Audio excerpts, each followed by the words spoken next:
Hello and welcome to Fiki Frames 2025. And joining me today is actor Vineet Kumar Singh. Thank you for joining us on Business Today. Thank you for having me here.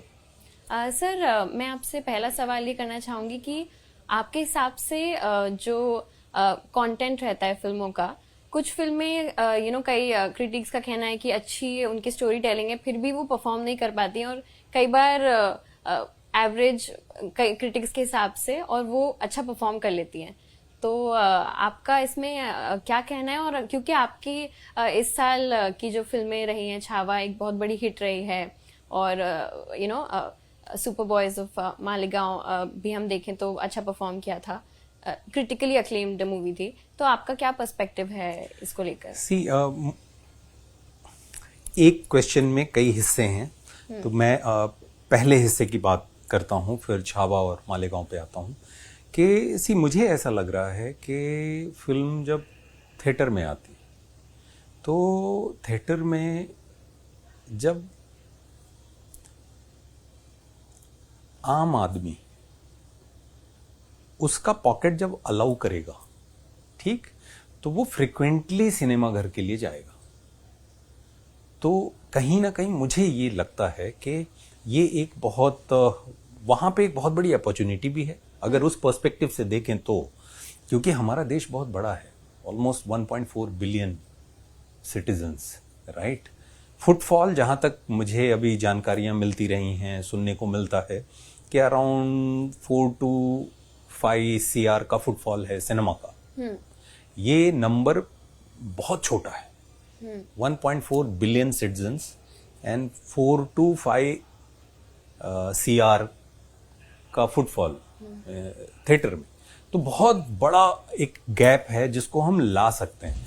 लेकिन ये 4 to 5 CR का जो footfall है, ये भी उन फिल्मों को नसीब होता है जो बहुत बड़ी हिट होती है, राइट। तो कहीं ना कहीं मुझे ऐसा लगता है कि अगर टिकट की प्राइस कम होगी तो लोग फ्रिक्वेंटली निकलेंगे थिएटर के लिए और ये नंबर धीरे धीरे बढ़ सकता है। बहुत सारे सिनेमाज और हों उसकी संभावना है, बिकॉज 52 वीक्स हैं पूरे साल में, फिल्में तमाम बन रही हैं। अभी बाउंड्रीज भी धीरे धीरे मेल्ट हो रही हैं लैंग्वेज की, तो उसमें क्या हो रहा है, बहुत सारी फिल्में आती हैं, लोग वेट भी करते हैं। बहुत सारी फिल्में बाहर से आती हैं, लोग उनकी भी फ्रेंचाइज की वेट करते हैं। तो होता क्या है कि एक फ्राइडे को एक फिल्म रिलीज होती है, फिर अगले ही फ्राइडे को अगर कोई बड़ी फिल्म आ रही है तो उसे बाहर जाना पड़ता है, राइट। ये मजबूरी है।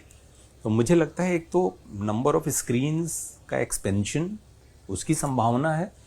टिकट प्राइस अगर कम हो तो लोग जाएंगे, क्योंकि थिएटर में फिल्म देखने का जो अनुभव है वो बहुत अलग होता है, राइट।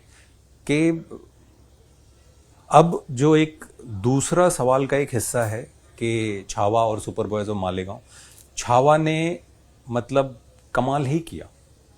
हम सब ने छत्रपति शिवाजी महाराज की कहानी खूब सुनी है, लेकिन बहुत कम पढ़ने को मिला था छत्रपति संभाजी महाराज के बारे में। जब ये कहानी कही गई तो लोग बाहर आए, लोगों ने जाके देखा और खूब बातें हुई। मतलब मैं अभी रिसेंटली दुबई गया था, तो वहाँ ऐसा लग रहा था मैं दुबई में नहीं, अपने होम टाउन में घूम रहा हूँ, मैं वाराणसी में घूम रहा हूँ। ऐसा हो गया था कि कहीं भी जाऊं लोगों ने फिल्म देखी है, छावा देखी है, जाट देखी है, ऐसा हो रहा था दुबई में। तो वो मैं फील कर रहा हूँ कि जब फिल्म लोगों तक पहुंचती है, लोग देखते हैं, तो कहीं ना कहीं जो कमर्शियल पर्सपेक्टिव है वो पूरा होता है। लेकिन एट द सेम टाइम कितनी भी अच्छी फिल्म बनाओ, लेकिन अगर उसकी रिलीज वैसी नहीं हो पाती किसी भी वजह से, तो फिल्म लोगों तक नहीं पहुंचती। जैसे सुपर बॉयज ऑफ, हाँ, मैं सुपर बॉयज ऑफ मालेगांव की बात कर रहा हूँ। कई रीजन है कि अगर किसी ने छावा देखी है, अब जैसे 14 फरवरी आई थिंक छावा रिलीज हुई है इस साल, और उसी के 14 दिन के बाद मेरी दूसरी film I super boys of Malegaon. बहुत तारीफ हुई है फिल्म की, इंटरनेशनली बहुत सराहा गया। और सिर्फ वही नहीं, जब यहाँ OTT प्लेटफॉर्म पे आई तो फिल्म के बारे में इतनी बात हुई है, इतनी बात हुई है, मैं खुद बड़ा सरप्राइज था कि ये लोग कहाँ थे जब ये फिल्म थिएटर में आई थी, राइट?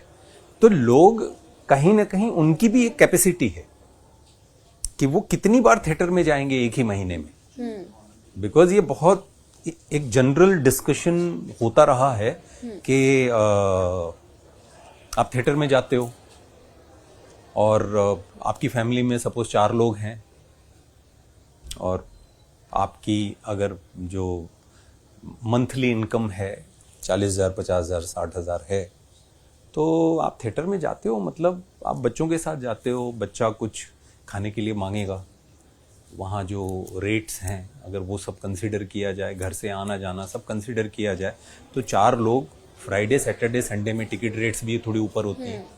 जब आप छुट्टी मिलती है परिवार के साथ जाके आप देख सको, तो जेब पे कम से कम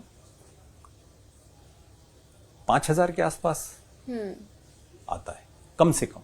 तो कितनी बार वो आदमी घर से बाहर निकलेगा? बिल्कुल, बिल्कुल। राइट? तो एक वो चीज है कि कहीं ना कहीं अगर हम इन चीजों को ध्यान दें तो बहुत पोटेंशियल मुझे तो दिखाई देता है कि आम आदमी के लिए अगर वो थिएटर अफोर्ड कर सके वो, तो मुझे लगता है वो जाएगा, फ्रिक्वेंटली जाएगा। हम लोग तो भाग भाग के जाते थे सिनेमा देखने।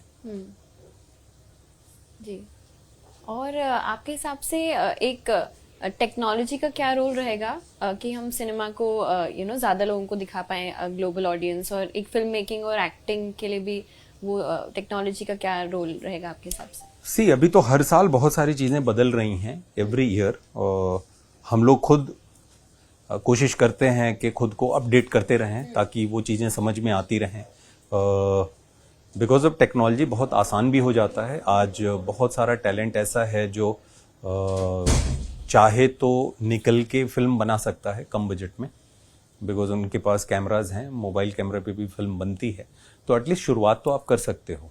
तो अगर टेक्नोलॉजी का सही इस्तेमाल हो, डिस्ट्रैक्शन वाला इस्तेमाल ना हो, और आप फोकस होके अगर कुछ एक दोस्त किसी भी शहर में अगर वो ठान लें तो फिल्म बना सकते हैं। और आपके पास बहुत सारे ऐसे प्लेटफॉर्म हैं जहां आप अपलोड कर सकते हो, और अगर कोई चीज़ अच्छी हुई तो कुछ पता नहीं, आप अपने ही शहर में बनाओगे और यहाँ लोग देख लेंगे, फिर आपके लिए बहुत सारी संभावनाएं पैदा हो सकती हैं। टैलेंट और कंटेंट होना चाहिए। एग्जैक्टली, टैलेंट होना चाहिए, कंटेंट होना चाहिए, वो पैशन होना चाहिए, वो विजन होना चाहिए, और एक ईमानदारी की ज़रूरत पड़ती है। जी। There are lots of things. धन्यवाद। Thank you. Thank you for talking to me.